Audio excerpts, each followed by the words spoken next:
Hello everyone, this is me, Ria. পরিচালককে পেটালেন Bobby. ঈদুল আজহায় দেশের প্রেক্ষাগৃহে মুক্তি পেয়েছে 5টি সিনেমা, যেগুলোর মধ্যে তুফান, ময়ূরাক্ষী, রিভেঞ্জ, ডার্ক ওয়ার্ল্ড ও আগন্তুক রয়েছে। এর মধ্যে ময়ূরাক্ষী সিনেমায় অভিনয় করেছেন চিত্রনায়িকা ইয়ামিন হক ববি। ছবিটি ফ্লপ হওয়ায় পরিচালকের সঙ্গে প্রযোজক নায়িকার তুমুল দ্বন্দ্ব সৃষ্টি হয়, যা গড়িয়েছে হাতাহাতি পর্যন্ত। এক পর্যায়ে পরিচালক রশিদ পলাশকে বেদম পিটিয়েছেন ববি।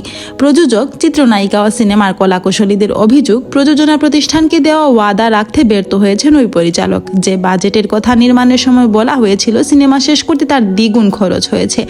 এছাড়া ঈদের নামমাত্র প্রেক্ষাগৃহে মুক্তি পায় সিনেমাটি।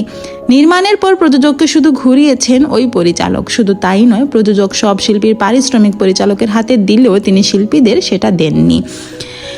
একের পর এক অভিযোগের প্রেক্ষিতে ক্ষিপ্ত হয়ে ওঠেন লগ্নিকারকরা, যার ফলে নায়িকার সঙ্গে দ্বন্দ্ব বাঁধে নির্মাতার। ফলে পরিচালককে বেদম পেটান ওই নায়িকা।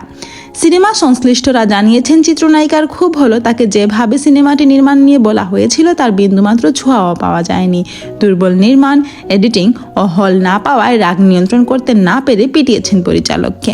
এদিকে বিষয়টি নিয়ে কথা বলতে পলাশ ও ববির মোবাইল ফোনে একাধিকবার যোগাযোগের চেষ্টা করা হলেও তারা সাড়া দেননি।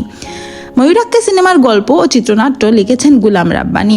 সিনেমার মূল চরিত্রে অভিনয় করেছেন ববি ও সুদীপ। অন্যান্য চরিত্রে অভিনয় করেছেন সাদিয়া মাহি, সুমিত সেনগুপ্ত, কস্তুরী Chowdhury. Thanks for watching. Please subscribe to my channel and follow for more.